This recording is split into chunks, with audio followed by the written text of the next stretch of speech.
The Rise News analyst and associate professor of law, Dr. Sam AMADI, joins us now for more. Thanks very much, Associate Professor Sam AMADI, for joining us. I mean, the judicial jigsaw, the controversy over the VAT imbroglio, and the Court of Appeal has issued an order to maintain status quo ante. And one would want to believe that the status quo is the judgment of the Federal High Court, the legislation passed into law for the Rivers State government to continue or to begin to collect VAT taxes. Am I right there? Well, in this case, the status quo is the judgment shouldn't be operationalized. Don't forget that the judgment says, go ahead. And they are stopping, they want to stop that judgment. So the Court of Appeal is saying, do nothing on both sides until that application says. So in other words, the government of Rivers State will stop actions pursuant to that order, because what they're appealing against is the order of the Federal High Court. Again, the Rivers State government has not yet enacted a law. It's actually Lagos. What they have done is to now start to operationalize. It says it's our right, so we now want to start collecting. Now the federal government, FIRS particularly, has gone to court to say that we're telling that order. So they have asked for injunctive relief, meaning court stop them from carrying out this order. Court says, well, is ex parte, before we hear your matter, we don't want anything to happen that will jeopardize injury to anybody. Exactly. Here so this will wait until that decision. But beyond the legal fight back and all the issues, it's actually the question around how this will impact on everybody. And again, you see the governors are signing up, you know, the PDP caucus at the National Assembly throws it with, endorses this. So first, we should avoid north-south polarization so that it's not seen as part of, you know, the political restructuring crisis where the northern states are coming to say the federal government will support you, and the southern states. It should be more seen now as a case between the states as a whole and the federal government.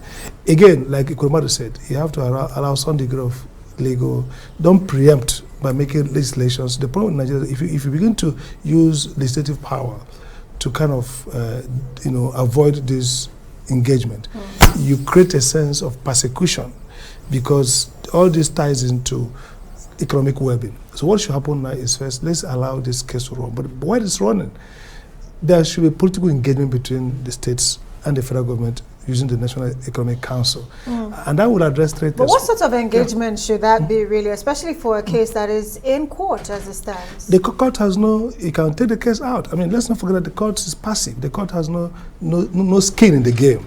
If you go to court, it can go out. But look at why you should settle it. This has implication both for revenue of federal government and states. You know, it looks so simple. The process of administering VAT is a consumption tax, so it can create double crisis for manufacturers if you don't streamline process. If you look at all over the world, many countries have moved to centralizing VAT collection because of the logistic crisis around, you know, VAT, because VAT is a value addition. So you have to have some level of precision. Why should different level of valuation? That's number one. Number two is, many of the states, people forget that the federal government has a chunk of this VAT. Export VAT belongs to federal government, okay? But the share, there will be some sharing. So in the initial short to medium term, there will be dislocation. You can work it out. What is driving this beyond legality is actually perception of injustice. For example, if you look at the law on VAT, it provides the sharing formula may not be fair to those who create the VAT. So if you're saying 15 to federal government, maybe 50 or something to states, local government. 60. Now, if you look at local government composition, some of the states that probably don't have sufficient VAT creation have a large local government. So invariably, they're going to collect more. So I think if they agree on a table, they can have a new VAT structure and quickly pass the law, a VAT structure that allows more return on justice. So states that generate more VAT receive larger volume, and the states that do not have enough can get some proportionate, allocation. That's some kind of political consideration. Exactly. So it reflects distributive justice, which is actually the basis of economic policy.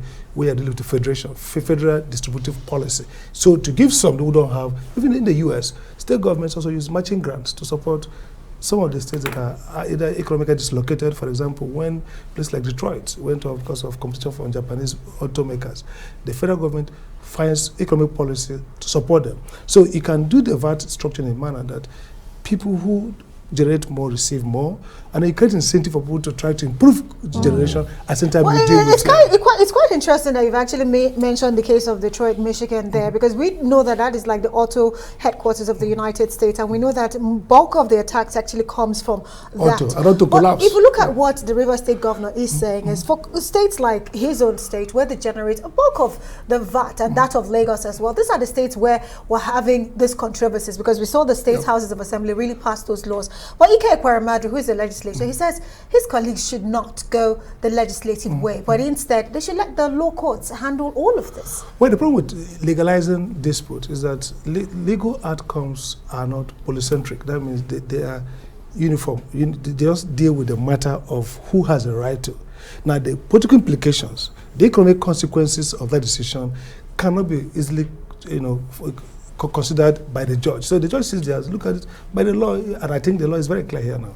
It's going to be the Rivers State has the law, in my view.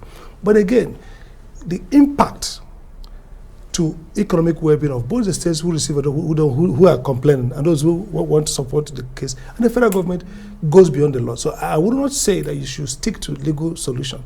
Of course, the law will go through, but judges themselves are not in the best position to give you a solution that will respond to the multiple layers of concern. Now, the first issue is equity. People are alleging to the fact that mining is going on in Zamfara, and those mines have been shipped out, and Zamfara is making money. You're giving us 13% only for derivation of oil. So you see, you can see a mixed bag of complaints, of pains, of allegations. Now, there's no judicial process that can process all these complaints and satisfy you. So when we talk about allowing cases run in court, we are looking for a solution that's winner, what we call zero sum. Somebody wins, somebody loses. But when you go to negotiation and design of institutional design through public policy, you can achieve a much more fairer outcome that is balanced, that captures concerns. What is driving? Why did we just suddenly start talking about VAT now? It's because of this percolating sense of injustice. So if you use public policy and use, good faith dealing at the level of NEC, National Economic Council, or other forum where these things happen, you're able to get a policy design that you can now feed back into legislation. So while I agree with Ike Ekweremadu, don't legislate in a hurry, because if you do that, you'll be legislating your political choices. We've not worked out the conflicts. We've not dimensioned the issues and created a template for resolving them. We have done that in policy.